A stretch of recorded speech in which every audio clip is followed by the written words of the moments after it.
See the story of Jesus going to the cross, and everything seems to kind of be hand in hand, and then there's this one character that seems to interrupt.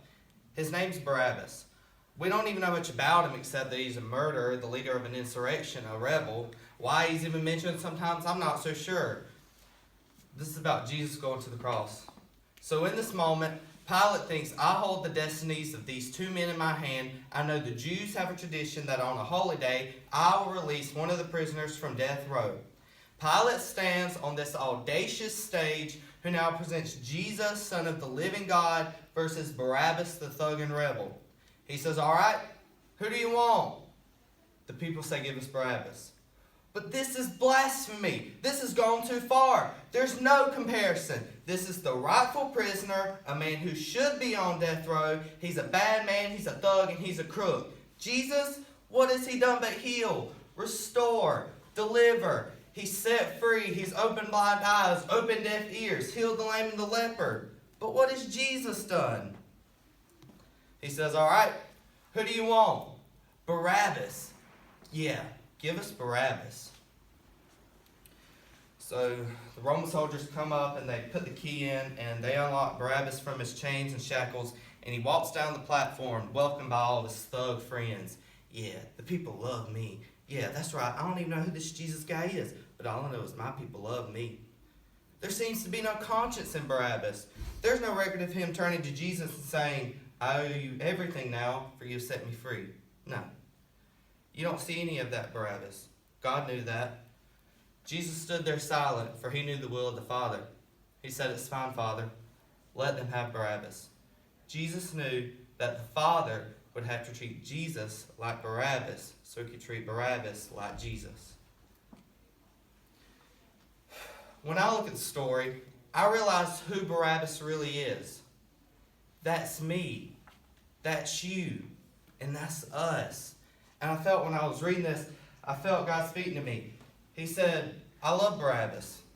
I love him. But I wrestled with this. I said, God, he's a bad man. Yeah, but I love Barabbas. And I wanted him to go free.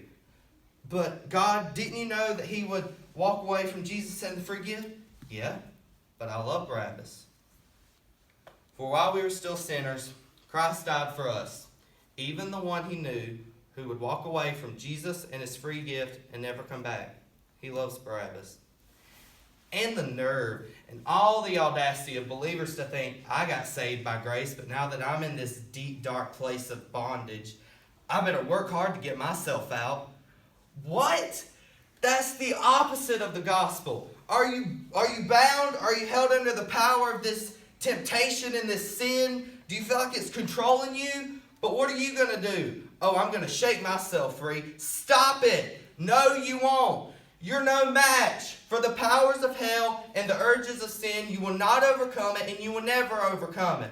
You'll just be another statistic. There's no answer within yourself. Your own devotion, your own discipline, your own focus will not save you. There's only one, and he's the one that took your place. He's the one who stood silently on the platform with Pilate and said, yes, let them have Barabbas. How many times have I stood on this stage and I'm the Barabbas and they start to take my chains off and I say, no, I deserve it. I deserve the chains. I deserve the punishment. I deserve the crucifixion. I deserve it all. And Jesus seems to look at me and say, no, son, let me have it. Let me have your sin. Let me have your shame. Let me have your pain. And I say, no, God, I did it myself. He says, let me have it. He says, let me have your sin.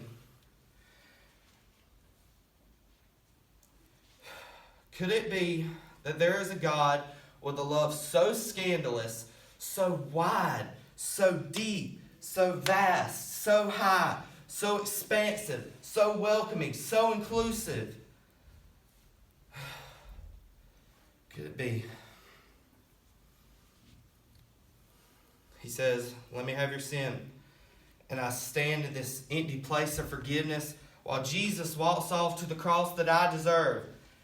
I see him walking to the post to be whipped. As I stand a free man, all the attention just turned now, and I feel the love of God saying, go, son, live your life. I'll pay the price.